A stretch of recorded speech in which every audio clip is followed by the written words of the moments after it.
Assalamualaikum warahmatullahi wabarakatuh. Pada kali ini kami dari kelompok 3 mata kuliah Sejarah Perkembangan Islam akan mencoba menjelaskan tentang materi perkembangan Islam pada masa dinasti Abbasiyah. Awal mulanya, sejarah terbentuknya dinasti Abbasiyah ini tidak lepas dari munculnya berbagai masalah di periode-periode pada masa terakhir dinasti Umayyah. Masalah-masalah tersebut bisa karena banyaknya pejabat yang korupsi, banyaknya pejabat yang berfoya-foya atau hedonisme, sehingga menyebabkan kemunduran masa pemerintahan dinasti Umayyah yang akhirnya akan dilanjutkan oleh dinasti Abbasiyah. Lalu dinasti Abbasiyah ini dulu bergerak secara perlahan atau diam-diam pada masa Khalifah Umayyah masa dinasti Umayyah masih berlanjut, yaitu dengan melakukan gerakan Bani Hashim. Nah, gerakan Bani Hashim ini menyebarluaskan propaganda yang bisa mempengaruhi orang untuk lebih percaya kepada gerakan Bani Hashim tersebut. Propaganda yang disebarluaskan itu mereka menyebutkan keburukan-keburukan yang ada di dalam dinasti Umayyah tersebut. Nah, sehingga terjadi perang dan akhirnya dimenangkan oleh gerakan Bani Hashim, sehingga terbentuklah atau berdirilah dinasti Abbasiyah yang dipimpin oleh Khalifah Abul Abbas As-Saffah sebagai khalifah pertama. Lalu gerakan Bani Hashim ini tadi sudah dijelaskan ya, melancarkan propaganda dengan nama gerakan Bani Hashim. Pusat kegiatan propaganda tersebut berada di kota Khurasan dan Kufah. Kenapa dipilih kota ini? Karena kota ini merupakan tempat yang strategis.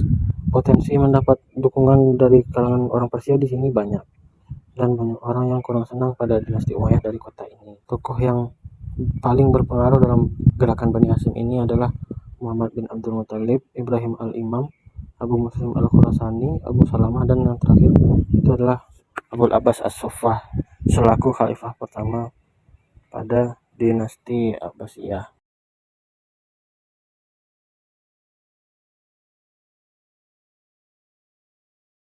Dinasti Abbasiyah memiliki 4 khalifah yang sangat berpengaruh dalam sejarah Islam, yang dianggap berkontribusi signifikan pada masa keemasan peradaban Islam. Pada dinasti Abbasiyah ini, mereka menganut sistem kekeluargaan dalam pemilihan khalifah untuk mempertahankan hak atas tahta mereka dan mencegah gangguan dari Bani Umayyah. Keempat khalifah tersebut yaitu: yang pertama ada Abu Abbas As-Saffah, yang merupakan khalifah pertama dinasti Abbasiyah yang mengambil alih kekuasaan dari Bani Umayyah.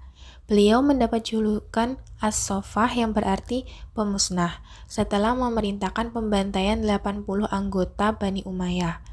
Beliau juga memerintahkan pengejaran terhadap anggota dinasti Umayyah yang tersisa dan menghancurkan makam para khalifah Umayyah, kecuali makam Umar bin Abdul Aziz, dengan tujuan untuk menghilangkan potensi kekuasaan dan pengaruh terkait dengan keluarga Umayyah. Kekhalifahan Abu Abbas As-Saffah hanya bertahan selama kurang lebih 4 tahun. Kemudian ia wafat pada tahun 136 Hijriah di kota Anbar pada usia kurang lebih 30 tahun. Khalifah yang kedua yaitu Abu Ja'far al-Mansur. Meskipun Abu Abbas As-Saffah merupakan khalifah pertama, namun pendiri dinasti Abbasiyah yang sebenarnya adalah Abu Ja'far al-Mansur, karena dialah yang menetapkan pemerintahan dengan menyusun peraturan-peraturan dan membuat undang-undang. Pemerintahan dinasti Abbasiyah mulai berkembang di bawah kepemimpinan Abu Ja'far al-Mansur ini. Al-Mansur dikenal sebagai khalifah yang berani, tekun, soleh, bijaksana, cerdas, disiplin, dan rendah hati. Abu Ja'far mendapat gelar Al-Mansur yang berarti orang yang menang dan menerima pertolongan Allah Subhanahu wa Ta'ala. Saat diangkat menjadi khalifah, ia mengutamakan pembentukan pemerintahan yang stabil untuk membuka jalan bagi pembangunan di masa depan, yang dilakukan dengan menumpas pemberontakan dan kerusuhan yang mengancam perdamaian dan keamanan pemerintahannya. Kemudian khalifah yang ketiga yaitu Harun al-Rasyid. Pada masa pemerintahan Harun al-Rasyid merupakan puncak kejayaan dinasti Abbasiyah hingga mendapat gelar khalifah paling terkenal pada masa itu. Beliau dikenal karena kesolehan, sopan, dan kemurahan hatinya. Hal terpenting yang menjadikan Harun dapat membawa dinasti Abbasiyah mencapai puncak kejayaannya adalah karena semangatnya mengembangkan kebudayaan. Di bawah kepemimpinannya, Baghdad berkembang menjadi pusat kebudayaan dan peradaban dunia. Bahkan dikenal sebagai kota intelektual yang menjadi profesor bagi kota-kota Islam lainnya. Kemakmuran pada masa itu tidak hanya dinikmati oleh khalifah saja, tetapi juga seluruh pekerja istana dan penjabat pemerintahan. Selanjutnya, khalifah yang keempat yaitu Khalifah Al-Ma'mun. Al-Ma'mun adalah putra Khalifah Harun al-Rasyid. Kekayaan Al-Ma'mun banyak dimanfaatkan untuk keperluan sosial, rumah sakit, pendidikan, kesehatan, dan kebudayaan. Beliau memberikan andil yang besar dalam pengembangan ilmu pengetahuan dan teknologi di dunia. Al-Ma'mun mendirikan Bait al-Hikmah, yaitu sebuah intuisi kebudayaan dan pendidikan, sebagai pusat pendidikan, kebudayaan, perpustakaan, dan kegiatan ilmiah. Kemunduran dinasti Abbasiyah disebabkan oleh dua faktor, yaitu faktor internal dan faktor eksternal. Faktor internal yang pertama adalah perebutan kekuasaan di pusat pemerintahan. Berbeda dengan dinasti Umayyah yang menolak bangsa asing untuk masuk ke pemerintahan, dinasti Abbasiyah justru bersikap terbuka terhadap bangsa asing, terutama bangsa Turki dan Persia. Mereka diberikan kekuasaan di bidang militer dan administrasi pemerintahan. Namun seiring berjalannya waktu, kelompok-kelompok ini menjadi semakin kuat dan mulai mendikte pemerintahan, bahkan menggulingkan atau mengangkat khalifah sendiri. Yang kedua, munculnya dinasti-dinasti kecil yang memerdekakan diri.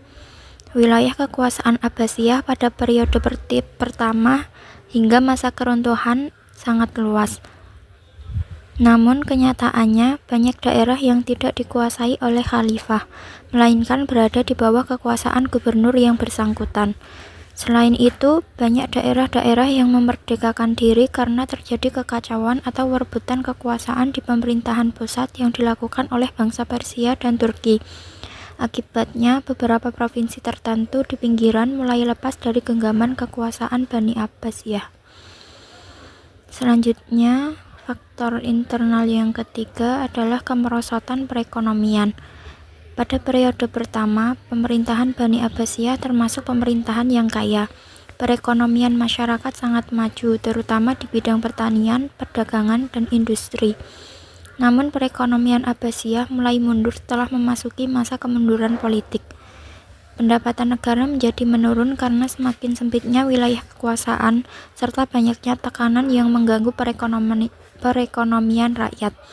Sementara itu, pengeluaran membengkak karena kehidupan para khalifah dan pejabat semakin mewah, serta para pejabat yang melakukan korupsi.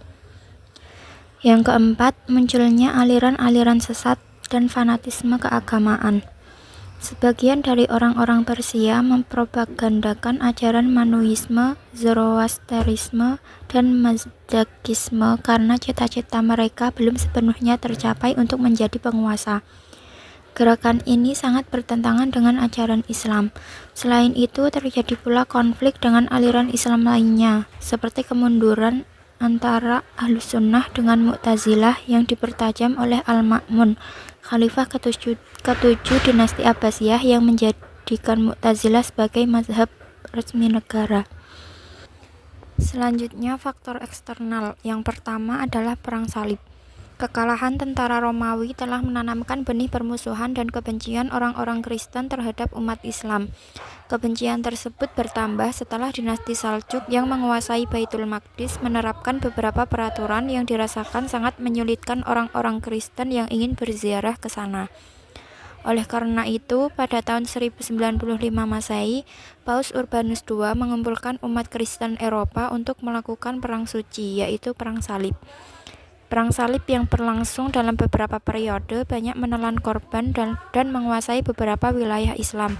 Meskipun umat Islam berhasil mempertahankan sebagian besar wilayahnya, perang ini menyebabkan kerugian besar dalam hal sumber daya manusia dan materi.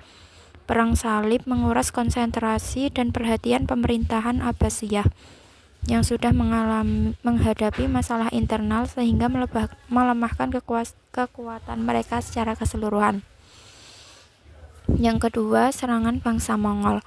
Pada abad ke-13, Kekaisaran Mongol di bawah kepemimpinan Genghis Khan dan penerusnya telah menjadi kekuatan dominan di Asia. Mereka menaklukkan wilayah demi wilayah dengan kecepatan yang luar biasa. Hulagu Khan, cucu Genghis Khan, ditugaskan untuk menaklukkan wilayah-wilayah di barat, termasuk Persia dan Baghdad yang menjadi ibu kota kekhalifahan Abbasiyah. Pada tahun 1258 Masehi, pasukan Mongol di bawah pimpinan Hulagu Khan menyerbu Baghdad, menghancurkan Baghdad, membunuh khalifah terakhir Al-Mu'tasim, dan memusnahkan sebagian besar perpustakaan dan pusat-pusat ilmu pengetahuan. Serangan ini secara langsung mengakhiri kekhalifahan Abbasiyah di Baghdad. Dinasti Abbasiyah yang berkuasa selama 5 abad muncul setelah berhasil menggulingkan dinasti Umayyah melalui kampanye propaganda dan pemberontakan yang dipimpin Muhammad bin Abdul Muthalib dengan pusat pemerintahan di Baghdad. Dinasti ini mencapai puncak kejayaannya sebagai zaman keemasan peradaban Islam di bawah kepemimpinan khalifah terkenal seperti Abu Abbas al-Saffah, Abu Ja'far al-Mansur, Harun al-Rasyid, dan al-Ma'mun yang membawa stabilitas politik, kemakmuran ekonomi, serta kemajuan pengetahuan dan teknologi.